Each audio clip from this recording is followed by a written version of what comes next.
Sections 26 to 27. Visits of Bodhisattvas from other worlds to Sukhavati, and prediction for attaining Buddhahood for them and all beings. As we have already seen in section 22, all Buddha Tathagatas in the 10 directions, as numerous as the sands of the Ganges River, together praise the inconceivable, supernal virtue of Amidaji. Shakyamuni mentions again the praising of Amida and his virtues in section 26. Quote, "The Buddha said to Ananda, the majestic virtue of Amidaji is boundless. All the innumerable, countless, and inconceivable Buddha Tathagatas in the world of the 10 directions praise him." End quote. Whenever we read about such praise by all Buddhas, we should know it also means praising Amida's method of salvation, which, among the methods invented by all Buddhas, it is the easiest to bring all beings, no matter their spiritual evolution, to the attainment of nirvana. By praising Amida and his merits, they automatically praise his name, as all his merits are manifested in his name, which is easy to pronounce by anybody. All such praising is related to the 19th vow, where Dharmakara promised that when he becomes Amida, all Buddhas will praise his name. Not only Buddhas, but also Bodhisattvas praise and worship Amida. As I already explained in the second chapter, and I will explain again here, there are 2 types of Bodhisattvas. 1. Bodhisattvas in aspiration, and 2. Bodhisattvas who have already attained Buddhahood or perfect enlightenment. The latter are called enlightened Bodhisattvas, or Buddhas who manifest as Bodhisattvas. I will especially insist now on the first category, because it is of great importance for sections 26 to 27. 1. Bodhisattvas in aspiration. Sometimes they are called Bodhisattvas in training, while those who have made the aspiration to attain Buddhahood for themselves and all beings, but who are still on the path and still unenlightened, that is, not Buddhas yet.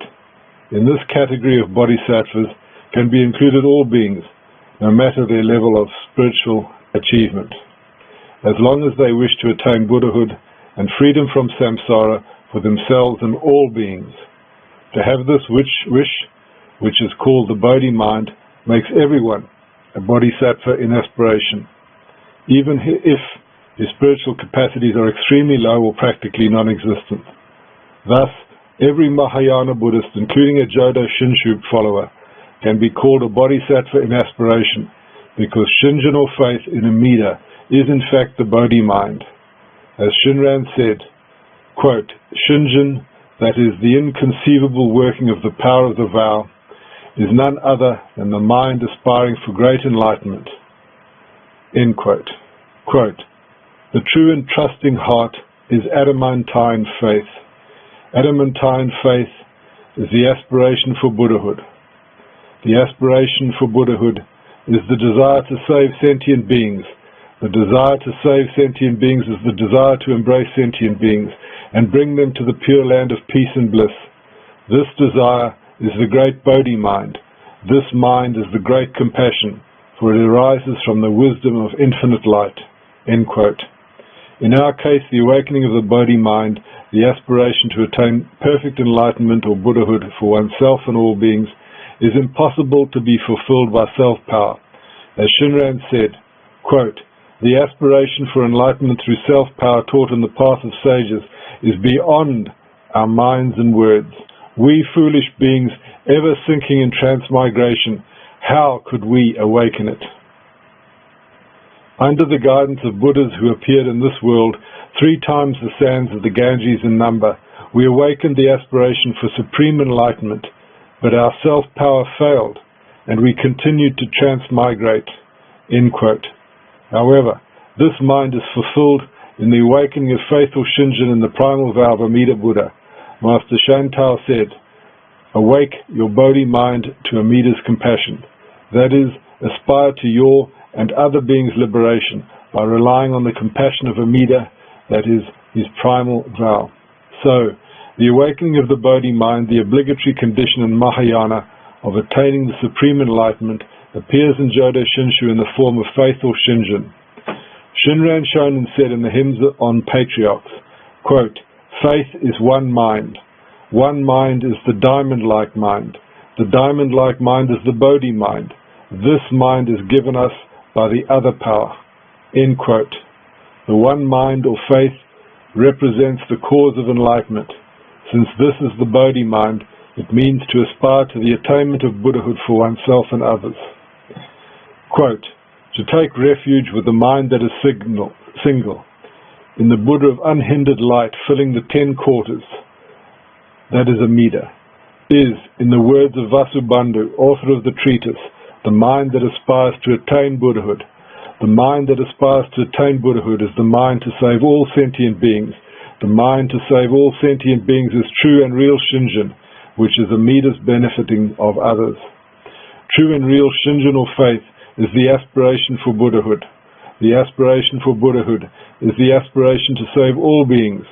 The aspiration to save all beings is the mind that grasps sentient beings and brings them to birth in the pure land of happiness."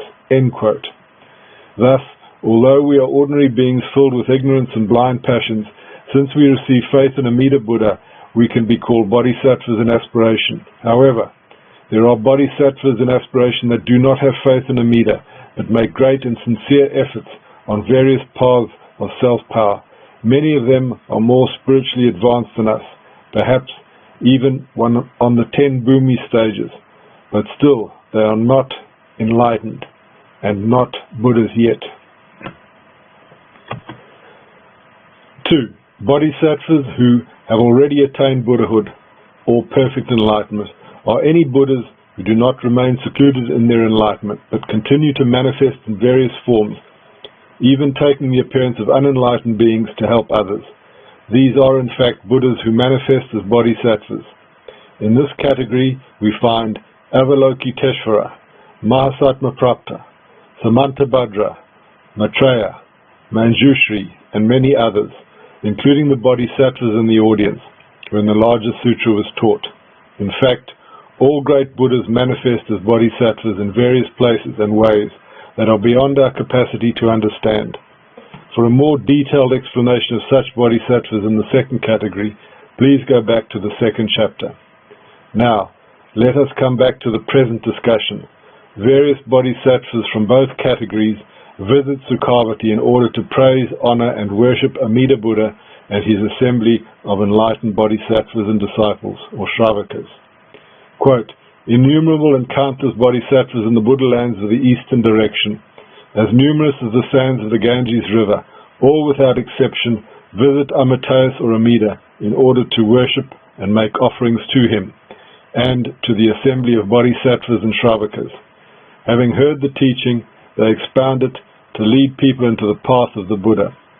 As in the eastern direction, so it is in the southern, western, and northern directions, as well as in the 4 intermediate directions, and above and below." End quote. Again, in this case, Shravaka has the meaning of a disciple who heard with devotion the teaching and entrusted to it. Being now in the Pure Land, such a Shravaka is also enlightened. So the assembly of bodhisattvas and Shravakas mean enlightened beings in the Pure Land. Enlightened bodhisattvas visit the Pure Land out of gratitude for the guidance and help they receive from Amida and other enlightened ones who dwell there and showed them the path to Amida when they were still in training, just like a student will always visit and respect his master, no matter that now he became a master himself.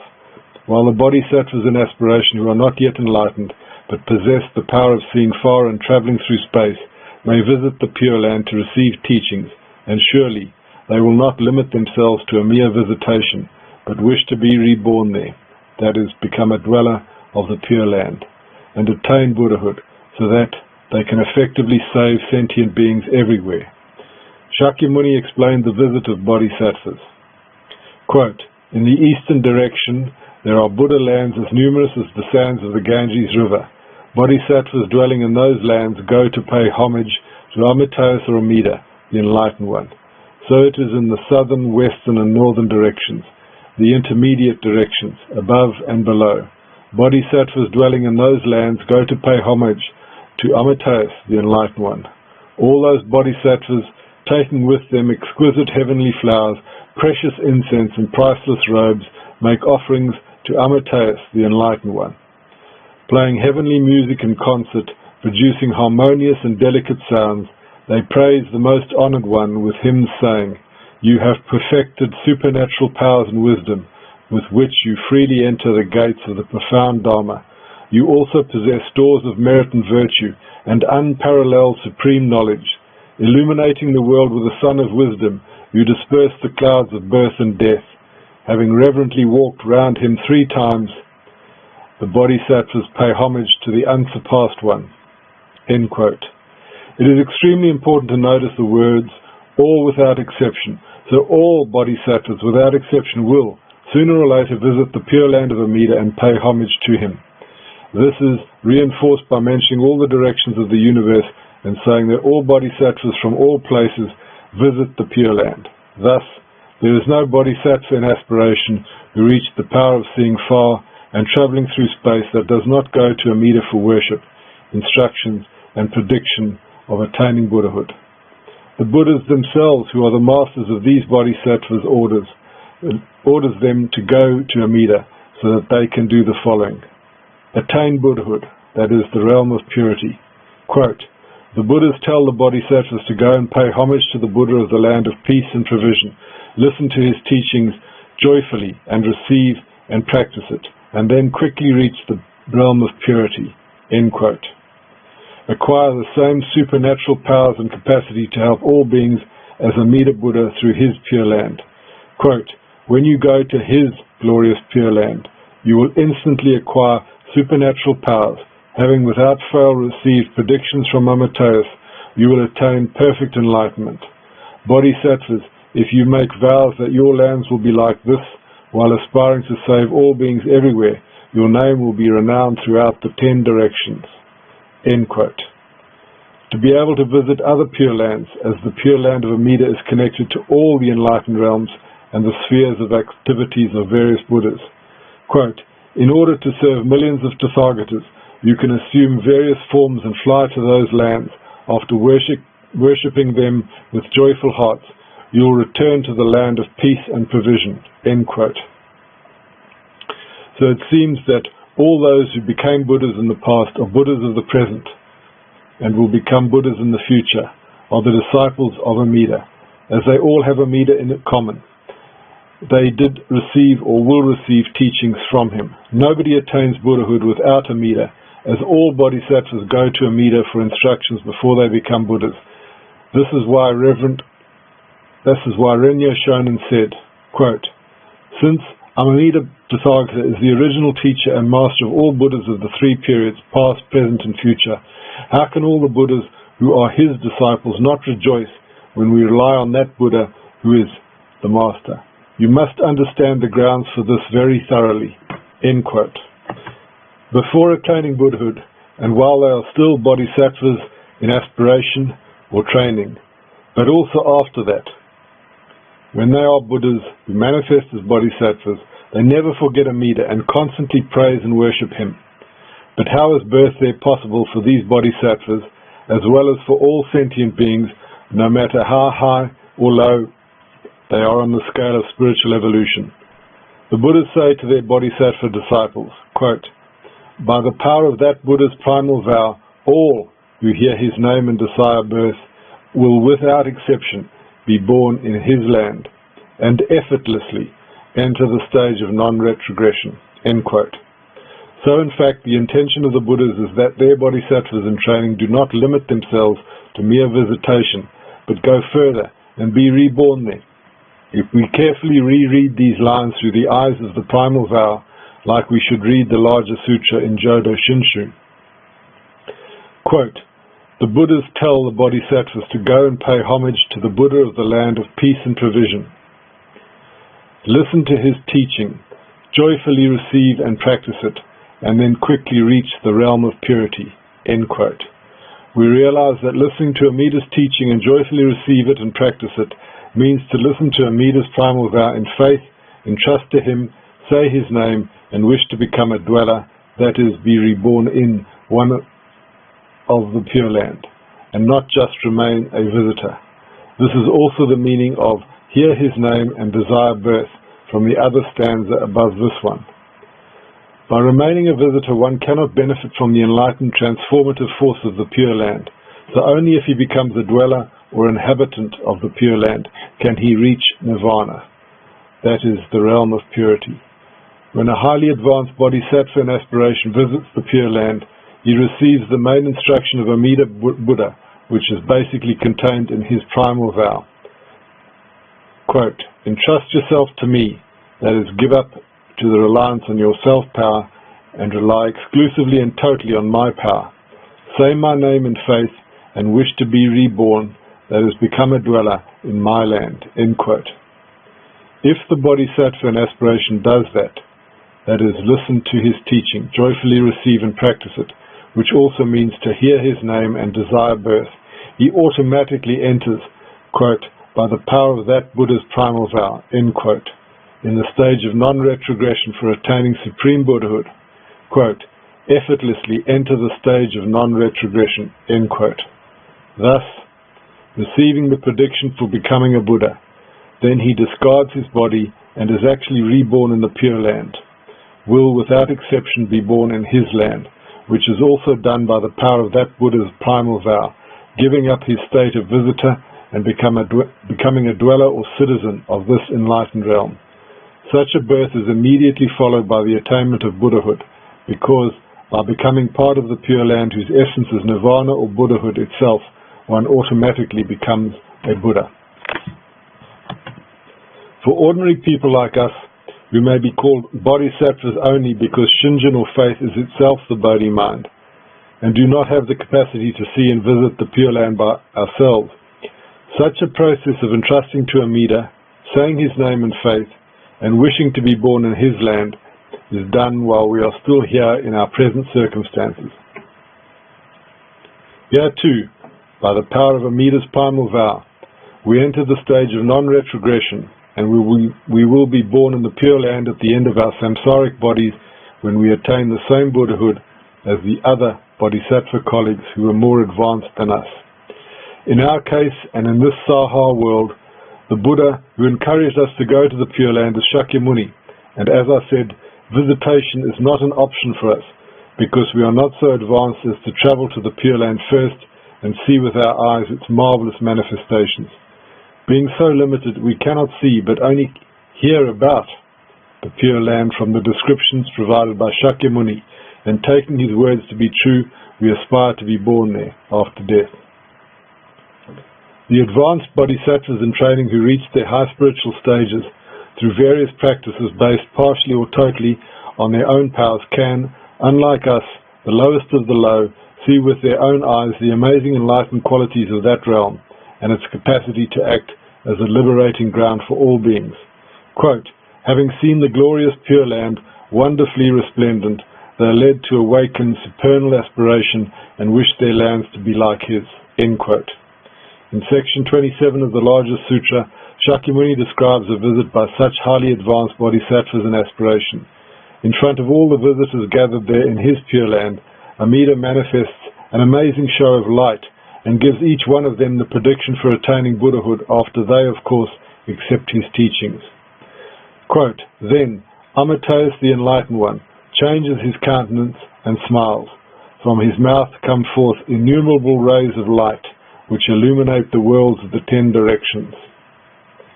These rays of light return, encircle his body 3 times and enter the crown of his head. All devas and humans are delighted to see this and are filled with great joy. Avalokiteshvara, the exalted being, having respectfully arranged his clothes and bowed his head, asked the Buddha, why are you smiling? Reverently I inquire, please tell me why. The Buddha's majestic voice was like thunder, producing wonderful sounds in the 8 qualities of voice, because I'm about to give predictions to the bodhisattvas. I shall now explain to you. Listen carefully. I am fully aware of the vows of the bodhisattvas who come from 10 directions. They seek to glorify their pure lands. After receiving my predictions, they will become Buddhas, while realizing that all dharmas or phenomena are like a dream, an illusion, or an echo. They will fulfill their excellent vows and surely establish pure lands such as this. knowing that dharmas are like a flash of lightning or a shadow. They will pursue the bodhisattva path to its end and amass a store of merit. After receiving my predictions, they will become Buddhas. While thoroughly knowing that the nature of all dharmas is empty and without substance, they will single-mindedly seek to produce their pure lands, and will surely establish lands such as this." End quote.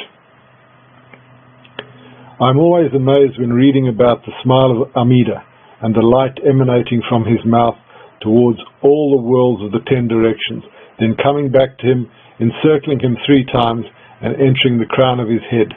There is something very important here, because his smile and the light manifestation is related to the predictions he is about to give for others' attainment of Buddhahood. First of all, that light was not manifested only in the Pure Land, but sent towards all worlds of the 10 directions.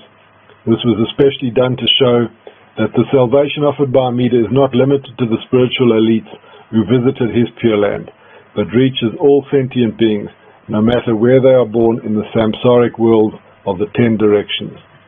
Thus, although Amida is shown giving predictions to the bodhisattvas visiting his Pure Land, there is another more profound meaning here, that all beings in the 10 directions, not only those who are able to visit his Pure Land, also receive the prediction that they will attain Buddhahood if they accept the light that is sent to them, emanating from Amida's mouth.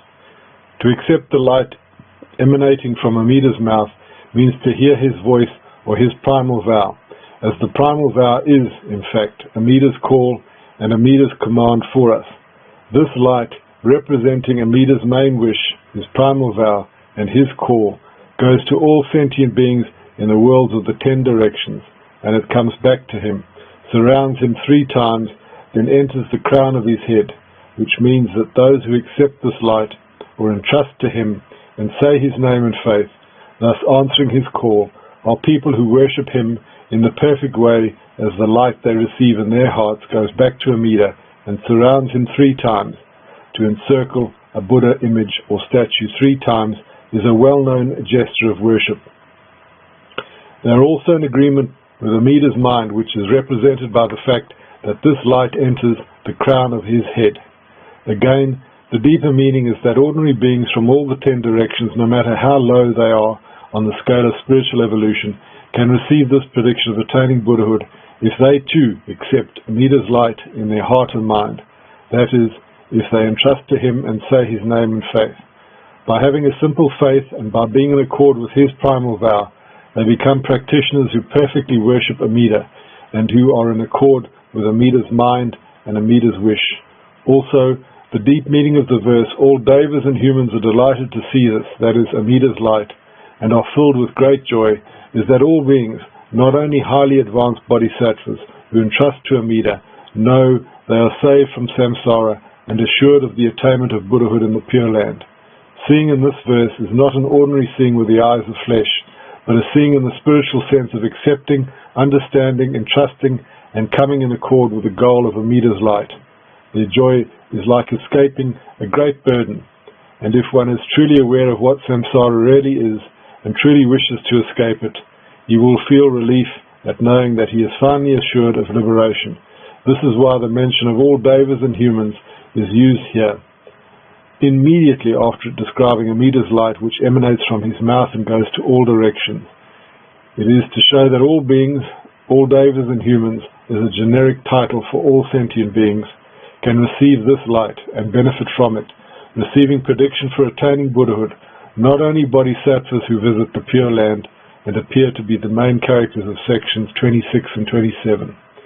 As I've always said, those who entrust to Amida Buddha have various degrees of spiritual evolution. They may be the lowest of the low, very close to enlightenment like bodhisattvas who are able to visit the Pure Land, or somewhere in between these 2 extremes. Some entrust to Amida while in human form, others in devas or God spirit form. Some hear the teaching about Amida while in their own realms like us, while some, like highly advanced bodhisattvas, can entrust to Amida after visiting his Pure Land and listening more to the teaching there. No matter what practices they followed to reach the highly advanced stages they are in now, they will all, sooner or later, entrust to Amida Buddha, say his name in faith, and worship him. and they all will be helped by the power of Amida to reach Buddhahood and perfect enlightenment.